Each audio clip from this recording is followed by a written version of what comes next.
இப்போ அம்மா அவங்களுடைய பீரியட்ல அம்மா மடிக்கணினி குடுத்தாங்க. அதுல வந்து அவங்களுடைய ஃபோட்டோ போட்டு லோகோவோட குடுத்தாங்க.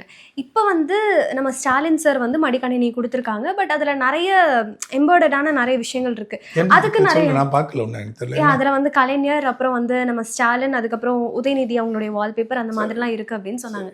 இது நெறைய ஸ்டூடண்ட்ஸ் வந்து ஒரு மாதிரி அப்போஸ் பண்றாங்க. இந்த மாதிரி நீங்க ஃப்ரீயா குடுக்குறீங்க, இலவசமா ஒரு விஷயம் குடுக்குறீங்க.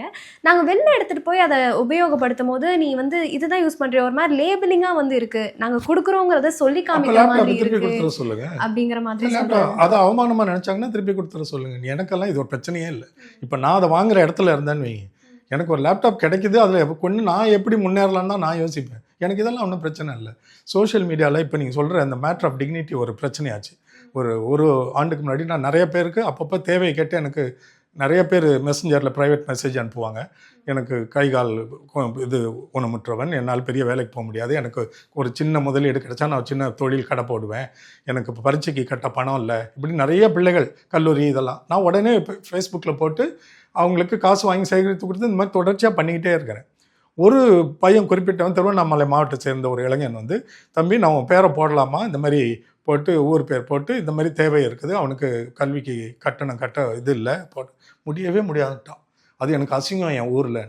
ஒருத்தட்ட கல்வி கட்டணம் கட்ட வழி இல்லாமல் காசு வாங்குறது கேவலம் நினைக்கிறவனுக்கு உதவுறதா நான் கேவலம்னு நினைக்கிறேன். நான் நினைக்க மாட்டேன். நானும் அனாதையை வாழ்ந்து வந்தவன் தானே, எனக்கு அது தெரியும்ல கஷ்டம். எனக்கு காலேஜ் ஃபீஸ் கட்ட முடியாமல் தானே 1 வருஷம் வீட்டில் இருந்தேன். எனக்கு இப்படி ஒருத்தர் உதவுறேன், என் பேரை போடுறேன்னாருன்னா நான் கவலையப்பட மாட்டேன். இதில் தராதரம் பார்க்கக்கூடாது. இன்றைக்கி என் நிலைமை அப்படி இருக்குது. மற்றவங்க கொடுக்குறதுனால நான் கீழாயிருவேனா? அந்த இப்படி நினைக்கிறாங்கல்ல, எனக்கு அது ஓசி லேப்டாப்னு அவன் நினைக்கிறனால தான் அந்த அசிங்கம். என்னோட முன்னேற்றத்துக்கு வந்திருக்கிற ஒரு டூல்னு அவன் நினைக்கணும்ல. அதில் என்ன இருந்தால் எனக்கு என்ன, யார் படம் இருந்தால் எனக்கு என்ன? நான் ஜெயலலிதா போட்டதையும் தவறாக பார்க்கல, இந்த அரசு போடுறதையும் தவறாக பார்க்கல. இதெல்லாம் ஒரு பிரச்சனையா?